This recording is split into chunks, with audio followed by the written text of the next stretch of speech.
गंग गणपते नमः। आप सभी का आपके अपने चैनल पर बहुत बहुत स्वागत है।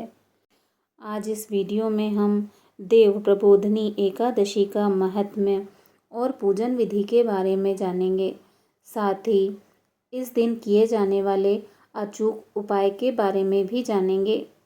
हिंदू धर्म में कार्तिक मास के शुक्ल पक्ष की एकादशी को अलग अलग नामों से जाना जाता है। इसे हरि प्रबोधिनी एकादशी, देवोत्थान एकादशी, देव उठनी एकादशी या देव प्रबोधिनी एकादशी भी कहा जाता है। देव प्रबोधिनी एकादशी के दिन तुलसी विवाह किया जाता है। एकादशी के दिन भगवान विष्णु और माता लक्ष्मी जी के साथ साथ तुलसी पूजन का भी विशेष महत्व होता है। देव प्रबोधिनी एकादशी के दिन देवी वृंदा को मिले वरदान की वजह से भगवान विष्णु ने शालिग्राम स्वरूप में तुलसी से विवाह किया था। इसी कारण से देव प्रबोधिनी एकादशी के दिन तुलसी विवाह उत्सव भी मनाया जाता है। इसके अलावा देव प्रबोधिनी एकादशी के दिन चातुर्मास्य से लगे सभी प्रकार के शुभ कार्यों पर रोक खत्म हो जाती है और सभी प्रकार के शुभ कार्य आरंभ हो जाते हैं। ऐसा माना जाता है कि देव प्रबोधिनी एकादशी के दिन भगवान विष्णु नींद से जागते हैं। इसीलिए सभी भक्त इस दिन पूरी श्रद्धा और आस्था के साथ व्रत करते हैं और पूरी रात जागरण करते हैं। देव प्रबोधिनी एकादशी के दिन की गई पूजा का खास महत्व होता है। धर्म पुराणों के अनुसार जो भी मनुष्य देव प्रबोधिनी एकादशी के दिन पूरी आस्था और श्रद्धा के साथ व्रत करके भगवान विष्णु जी की पूजा करता है, उसे मृत्यु के बाद वैकुंठ धाम की प्राप्ति होती है। इसके अलावा देव प्रबोधिनी एकादशी के दिन व्रत और पूजा करने से मनुष्य को सभी प्रकार के पापों से मुक्ति मिलती है। एकादशी के व्रत और पूजन करने से कुंडली में मौजूद चंद्र दोष भी दूर हो जाता है। कार्तिक मास की शुक्ल पक्ष की एकादशी तिथि को कार्तिक स्नान करके तुलसी तथा शालिग्राम जी का विवाह करने का नियम है। आइए जानते हैं विष्णु पूजन विधि। देव प्रबोधिनी एकादशी के दिन भगवान विष्णु जी के घर पधारने का दिन होता है। 4 महीने के लंबे आराम के बाद इस दिन भगवान श्री हरि विष्णु के जागने पर भक्त उनको प्रसन्न करने के लिए पूजा अर्चना और कीर्तन करते हैं। देव प्रबोधिनी एकादशी के दिन सुबह सूर्योदय से पहले स्नान करके भगवान विष्णु जी की पूजा करने का संकल्प लेना चाहिए। इसके बाद घर के आंगन में भगवान के चरणों की आकृति बनाएं और अपने मन में यह विश्वास रखें कि भगवान विष्णु इसी रास्ते से आपके घर में पधारेंगे। इसके बाद फल, फूल, मिठाई आदि को एक डलिया में रखकर शाम के समय पूरे परिवार के साथ भगवान विष्णु जी की पूजा करें। शाम के समय भगवान विष्णु जी के सहस्त्र नाम का पाठ करके शंख बजाकर भगवान विष्णु जी को आमंत्रण दें। इसके बाद पूरी रात श्रद्धापूर्वक भगवान श्री हरि विष्णु जी के अलग अलग नामों का जाप करें। अगर आप माता लक्ष्मी जी को प्रसन्न करना चाहते हैं तो देव प्रबोधिनी एकादशी के दिन श्री सूक्त का पाठ करें। ऐसा करने से भगवान विष्णु और माता लक्ष्मी प्रसन्न हो जाते हैं और उनका आशीर्वाद प्राप्त होता है। देव प्रबोधिनी एकादशी के दिन घर में चावल नहीं बनना चाहिए।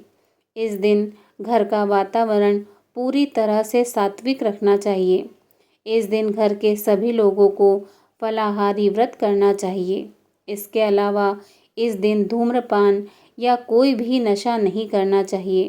पूरी तरह से श्रद्धा और आस्था के साथ देव प्रबोधिनी एकादशी का व्रत रखने से भगवान श्री हरि विष्णु जी का आशीर्वाद प्राप्त होता है और मनुष्य को सभी प्रकार के कष्टों से छुटकारा मिल जाता है। इस व्रत को रखने से घर में खुशियाँ आती हैं। आइए जानते हैं देव प्रबोधिनी एकादशी के दिन किए जाने वाले अचूक उपाय के बारे में। देव प्रबोधिनी एकादशी के दिन अलग अलग चीज़ों से भगवान विष्णु जी का पूजन करना चाहिए। एकादशी के दिन भगवान श्री हरि विष्णु को भोग के रूप में गन्ना चढ़ाएं। भगवान विष्णु जी को गन्ने का भोग लगाने से घर में हमेशा सुख शांति बनी रहती है। एकादशी के दिन भगवान श्री हरि विष्णु जी को केले का भोग लगाने से घर में हमेशा धन और समृद्धि बनी रहती है। ऐसा माना जाता है कि भगवान श्री हरि विष्णु जी को केला बहुत पसंद है, इसीलिए जब भगवान 4 महीने के बाद नींद से जागते हैं तो उन्हें केले का भोग लगाना चाहिए। माता लक्ष्मी जी को जल सिंघाड़ा बहुत प्रिय होता है। अगर आप भगवान विष्णु जी के साथ साथ माता लक्ष्मी जी को भी प्रसन्न करना चाहते हैं तो एकादशी के दिन जल सिंघाड़े का भोग लगाएं। ऐसा करने से आपके जीवन में कभी धन संपत्ति की कमी नहीं होगी। धर्म पुराणों के अनुसार बिना पंचामृत के भगवान विष्णु जी की पूजा नहीं की जा सकती। एकादशी के दिन दूध, दही, शक्कर, शहद और घी मिलाकर पंचामृत बनाएं और भगवान को भोग लगाएं। एकादशी के दिन पंचामृत का भोग लगाने से मनुष्य के जीवन की सभी समस्याएं दूर हो जाती हैं। भगवान विष्णु जी की पूजा में तुलसी के पत्तों का खास महत्व होता है।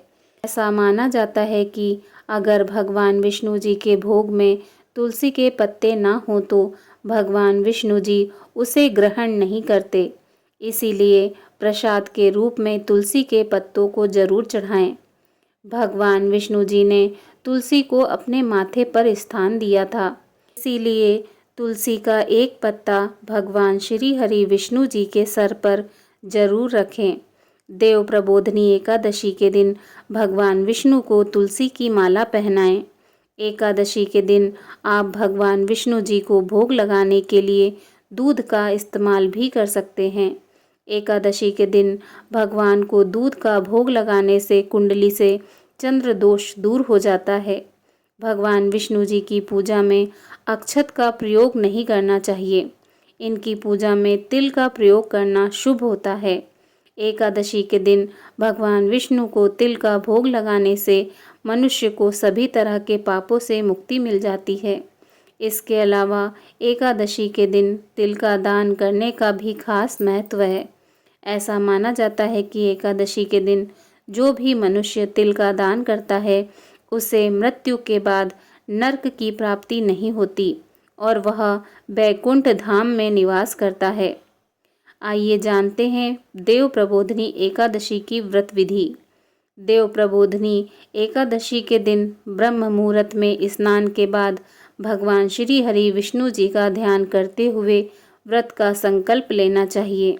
इसके बाद घी का दीपक जलाकर घर में धूप करके घट स्थापना करनी चाहिए।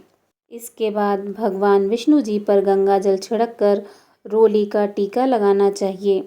तत्पश्चात भगवान विष्णु जी के सामने बैठकर पूजा, आरती और मंत्रों का जाप करना चाहिए।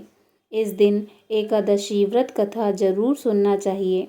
पूजा करने के बाद भगवान को भोग लगाकर ब्राह्मणों को भोजन कराकर दान दक्षिणा देनी चाहिए। एकादशी के दूसरे दिन व्रत का पारण किया जाता है। व्रत पारण के दिन भगवान को सात्विक भोजन का भोग लगाकर पारण करें और इस दिन अपनी श्रद्धानुसार दान पुण्य करें। उसके उपरांत स्वयं प्रसाद ग्रहण करके व्रत खोलें। बोलिए भगवान श्री हरि विष्णु जी की जय। ओम नमो भगवते वासुदेवाय नमः।